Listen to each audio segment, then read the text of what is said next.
ఆంధ్రప్రదేశ్లో MLC election పోటీ నుంచి తప్పుకోవాలనుకున్న సిట్టింగ్ తన నిర్ణయాన్ని మార్చుకుని మళ్లీ బరిలో దిగుతున్నారు. పోటీ చేస్తామని ప్రకటించి అభ్యర్థిని కూడా నిర్ణయించిన ప్రతిపక్షం చివరికి పక్కకు తప్పుకుంది. వైసీపీ వ్యూహం మార్చడానికి కారణమేంటి? అధికారంలో ఉన్నప్పుడే ఆ స్థానంలో ఓడిపోవడంతో ఇప్పుడు పవర్ పోయిన తర్వాత పరాజయం తప్పదనే ఉద్దేశంతోనే పోటీ నుంచి తప్పుకుందా? బరిలో దిగుతానని ప్రకటించిన పీడీఎఫ్ అభ్యర్థికి పరోక్షంగా మద్దతు ఇవ్వాలని నిర్ణయం తీసుకుందా? ఇంతకీ ఏ స్థానంలో ఈ పరిస్థితి ఉంది? పోటీకి సిద్ధమైన అభ్యర్థులు ఎవరు? Was this inside story.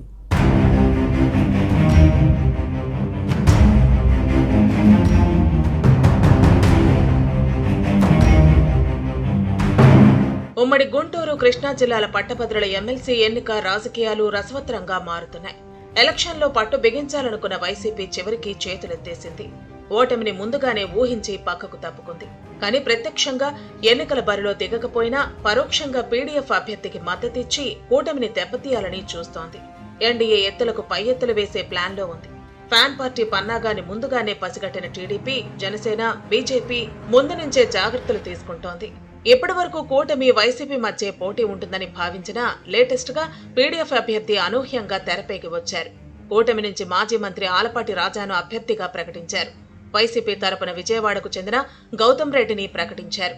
కానీ గెలుపు అవకాశాలు లేవని గ్రహించిన ఫ్యాన్ పార్టీ నాయకత్వం తాము పోటీ నుంచి తప్పుకుంటున్నట్లు ప్రకటించి ఎన్నికలకు ముందే కాడి కింద పడేసింది. ఇక ఇదే సమయంలో రాజకీయ వ్యూహాలకు పదును పెట్టి పీడీఎఫ్ అభ్యర్థిని తెరపైకి తెచ్చింది.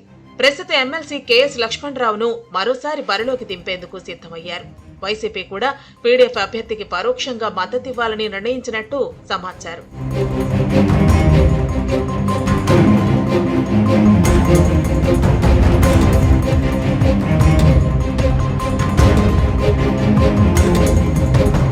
వైసీపీ ప్రభుత్వం అధికారంలో ఉన్నప్పుడు జరిగిన గ్రాడ్యుయేట్ ఎమ్మెల్సీ ఎన్నికల్లో పార్టీ అభ్యర్థి ఓడిపోయారు. పవర్లో ఉన్నప్పుడే అలా జరిగితే అధికారం పోయిన తర్వాత ఎలా ఉంటుందోనని భయపడింది. మరోసారి ఓడిపోయి పరువు పోగొట్టుకోవడం కంటే పోటీ చేయకుండా ఉండటం మంచిదని ఆలోచించి నిర్ణయం తీసుకుంది. వైసీపీ బరిలో దిగకపోయినా కూటమి అభ్యర్థిని దెబ్బతీయాలని ప్లాన్ చేయటం పొలిటికల్ సర్కిల్స్ లో చర్చనీయాంశంగా మారింది. ఈ క్రమంలోనే పీడీఎఫ్ తో రహస్య ఒప్పందం చేసుకుని మద్దతు ఇవ్వాలన్న నిర్ణయానికి వచ్చిందని టాక్. ఉమ్మడి గుంటూరు, కృష్ణా జిల్లాల పట్టభద్రుల ఎమ్మెల్సీ స్థానం నుంచి కేఎస్ లక్ష్మణరావు 3 సార్లు గెలిచి హ్యాట్రిక్ సాధించారు.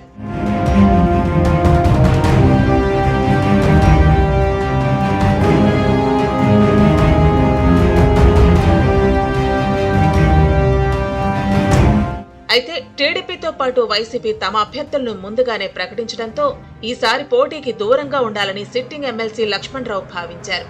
కానీ బరి నుంచి తప్పుకోవాలని ఫ్యాన్ పార్టీ నిర్ణయం తీసుకోవడంతో మళ్లీ రంగంలోకి వచ్చారు.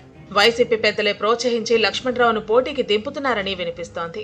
కూటమి అభ్యర్థి ఆలపాటి రాజాని ఎదుర్కొనే సత్తా గౌతమ్ రెడ్డికి లేదనే ఉద్దేశంతో పీడీఎఫ్ అభ్యర్థిని దువ్వినట్టు సమాచారం. దీంతో గుంటూరు, కృష్ణా జిల్లాల పట్టభద్రుల ఎమ్మెల్సీ ఎన్నికలో కూటమి, పీడీఎఫ్ మధ్య ప్రధాన పోటీ ఉండబోతోంది. 2 జిల్లాల్లో పొలిటికల్ హీట్ ప్రారంభమైంది. పట్టభద్రుల ఓటరు నమోదు కార్యక్రమం ముగియటంతో ఇకపై ఇది మరింత పెరగనుంది. వచ్చే ఏడాది జరిగే ఎన్నికకు ఇప్పటి నుంచే ప్రచారం చేపట్టారు. పట్టభద్రులతో సమావేశాలను నిర్వహిస్తూ పరిస్థితిని తమకు అనుకూలంగా మలుచుకునే ప్రయత్నం చేస్తున్నారు.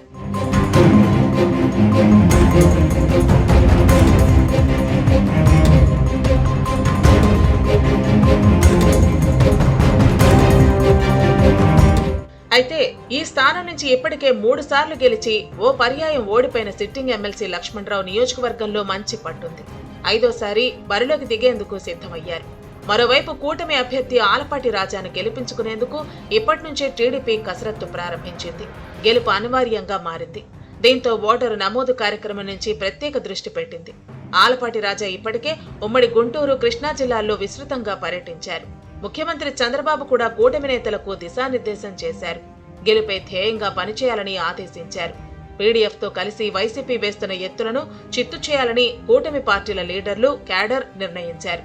అందరూ సమన్వయంతో పనిచేస్తూ సాధారణ ఎన్నికల తరహాలోనే ఫ్యాన్ పార్టీకి గుణపాఠం నేర్పాలని ప్లాన్ చేస్తున్నారు.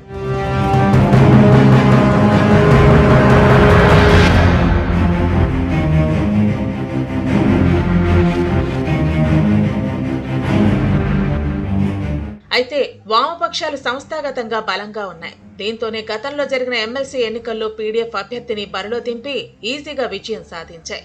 లక్ష్మణరావునే మరోసారి పోటీ పెడుతున్నట్లు ప్రకటించడంతో పరిస్థితి ఒక్కసారిగా మారిపోయింది. హోరాహోరీ పోరు జరిగే అవకాశం ఉంది. ఓటర్లందరూ పట్టభద్రులే. ఓటేసే ముందు 1కి 2 సార్లు ఆలోచిస్తారు. ఏదైనా తేడా వస్తే ఎవరిని ఎక్కడ ఉంచాలో అక్కడే కూర్చోబెడతారు.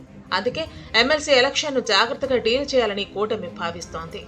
రాష్ట్రంలో ఎన్డీఏ ప్రభుత్వం అధికారంలోకి వచ్చిన తర్వాత జరిగే మొదటి ఎలక్షన్ కావడంతో ప్రతిష్టాత్మకంగా తీసుకుని పోరాడాలని ప్లాన్ చేస్తోంది. ఇక వైసీపీ ప్రత్యక్షంగా పోటీ చేయకపోయినా ప్రభుత్వ వ్యతిరేకత ప్రారంభమైందన్న అంశాన్ని ప్రజల్లోకి తీసుకువెళ్లేందుకు గ్రాడ్యుయేట్ ఎమ్మెల్సీ ఎలక్షన్ను వాడుకోవాలని చూస్తోంది. ఈ క్రమంలోనే పీడీఎఫ్ అభ్యర్థిని పరోక్షంగా బలపరుస్తోంది. కూటమి పీడీఎఫ్ పోరులో విజయం ఎవరిని వరిస్తుందో చూడాలి.